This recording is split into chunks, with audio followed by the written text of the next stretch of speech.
Hello welcome to my channel. నేను మీ చేతనని మోమోస్ ఎలా చేసుకోవాలో నేనైతే ఇప్పుడైతే మోమోస్ చేసి చూపిస్తున్నానండి. లాస్ట్ వరకు చూడండి వీడియో తప్పకుండా. చాలా సింపుల్గా ఈజీగా చేసుకోవచ్చు అనమాట. అంత బాగుంటాయి, టేస్ట్ వైజ్ కూడా చాలా బాగుంటాయి. తప్పకుండా ట్రై చేయండి. ఎలా వచ్చిందనేది కూడా కామెంట్ చేయండి. అలాగే ఇప్పుడు నేను ఒక ప్లేట్ తీసుకొని ఆ ప్లేట్లో 2 కప్పుల మైదా పిండి అయితే వేసుకున్నాను. వేసుకొని దాంట్లో 2 టేబుల్ స్పూన్ల ఆయిల్ కూడా వేసుకొని టేస్ట్కి తగ్గట్టుగా సాల్ట్ని వేసుకొని ఈ 3 కూడా బాగా కలిసేలా నేనైతే కలుపుకున్నాను అనమాట. ఇలా కలుపుకున్న తర్వాత ఇప్పుడు దానిలోనే కొద్దిగా వాటర్ వేసుకొని నేనైతే చపాతీ పిండిని ఎలా అయితే కలుపుతామో సేమ్ అదే విధంగా కలుపుకోవాలి. చపాతీ మనం ముద్ద ఎలా చేస్తామో సేమ్ అదే విధంగా. ఈ మైదా ప్లేస్లో మీరు గోధుమ పిండి తీసుకుంటే ఇంకా హెల్తీ అనమాట, చాలా మంచిది.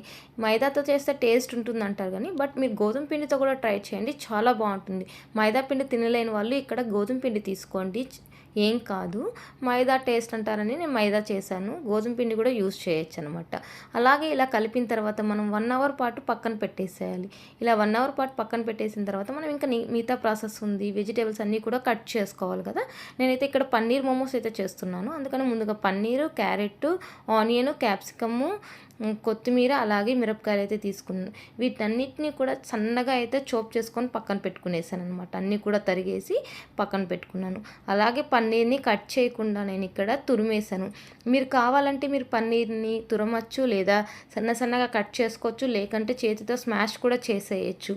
తురమాలనే ఏం లేదు, ఎలా అయినా చేసుకోవచ్చు. ఇక్కడ తురిమినాను నేను, ఈజీగా బాగుంటుందని నేనైతే ఇక్కడ తురిమాను అనమాట. ఒక్కొక్కసారి స్మాష్ చేస్తే సరిగ్గా రాదని ఇక్కడ నేను అంతా కూడా తురిమేసాను అనమాట. ఇలా తురిమేసి అన్నీ కూడా ఒక ప్లేట్లో పెట్టేసి దానిలోనే టేస్ట్కి తగ్గట్టు సాల్ట్, కొద్దిగా పెప్పర్ పౌడర్ని కూడా వేసేసి అన్నీ కలిసేలా నేనైతే కలుపుకునేసాను అనమాట. క్యాప్సికమ్, క్యారెట్, ఆనియన్, మిర్చి అలాగే కొత్తిమీర, ఇంకా మీరు ఏవైనా వెజిటేబుల్స్ యాడ్ చేయాలంటే క్యాబేజీ ఇవి కూడా యాడ్ చేయొచ్చు. నా దగ్గర ఇవే అవైలబుల్లో ఉన్నాయని నేను వీటితోనే అయితే చేశాను. ఇక్కడ క్యాబేజ్ కూడా యూజ్ చేయొచ్చు అనమాట. మీ దగ్గర ఉంటే మీరు యూజ్ చేయండి. ఇలా కలిపేసుకొని పక్కన పెట్టుకోవాలి. ఇప్పుడు మనం చపాతీ పిండిని చిన్న బాల్స్లా చేసుకొని మనం అన్నీ కూడా బాల్స్లా చేసుకొని పక్కన పెట్టుకునేసి ఇప్పుడు మనం చిన్న చపాతీలు ఎలా అయితే రుద్దుకుంటామో సేమ్ అదే విధంగా ఈ చపాతీలన్నింటినీ కూడా మనం అన్నీ కూడా చిన్న చపాతీల్లో అయితే మనము రుద్దుకునేసి ఒక పక్కన పెట్టుకోవాలి, ఒక ప్లేట్లో పక్కన పెట్టేసుకోవాలన్నమాట. ఇప్పుడు వీటికి స్టఫింగ్ చేయాలి. మనం ఏదైతే తురిమి కట్ చేసి పెట్టుకున్నామో మిక్స్ చేసి దాన్నంతా కూడా మనం ఇలా నేను చూపించే విధంగా స్టఫింగ్ చేసుకొని మీకు వచ్చే షేప్స్తో మీరు ఫోల్డ్ చేసుకోండి. నాకు ఏదో 1, 2 వస్తాయి, పర్ఫెక్ట్గా ఏ షేప్స్ రాదు. ట్రై చేశానమాట. మోమోస్కి డిఫరెంట్ షేప్స్తో చేస్తూ ఉంటారు బయట. వాళ్ళు ఎలా చేస్తారో నాకైతే రాదు. నాకు ఏదో 1, 2 షేప్స్ వస్తాయి, వాటితోనే నేనైతే ట్రై చేశాను. మీరు ఎలా కావాలంటే కూడా అలా మీకు నచ్చినట్టు మీరు స్టఫింగ్ చేసుకోండి. స్టఫింగ్ చేసుకొని క్లోజ్ చేసుకుంటే చాలా బాగుంటుంది అనమాట. ఇంత క్లోజ్లోనే ఉండాలి, ఇది బయట వచ్చిందనుకో బాగోదు. కాబట్టి నాకు ఏదో 1, 2 వచ్చినట్టు నేను ట్రై చేశాను.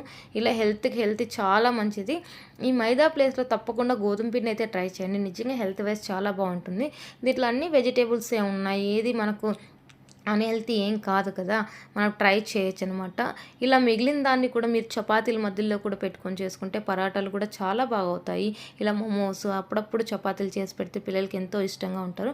నేను ఇంకా ఫైనల్గా ఇడ్లీ స్టాండ్లో అయితే పెట్టి స్టీమ్ చేస్తున్నాను. నా దగ్గర మోమోస్ మేకర్ ఏం లేదు కాబట్టి నేను ఇట్లా ఇడ్లీ స్టాండ్లోనే పెట్టేసి నేనైతే స్టీమ్ చేస్తున్నాను. మీ దగ్గర మోమో స్టాండ్ ఉంటే దాంట్లో కూడా చేసుకోవచ్చు, చాలా బాగుంటాయి. ఇలా ఒక 10 నిమిషాల పాటు మనం స్టీమ్ చేసుకుంటే ఎంతో టేస్టీగా మనకు హెల్తీగా ఇంట్లోనే ప్రిపేర్ చేసుకుంటే మోమోస్ అయితే చాలా బాగుంటాయి.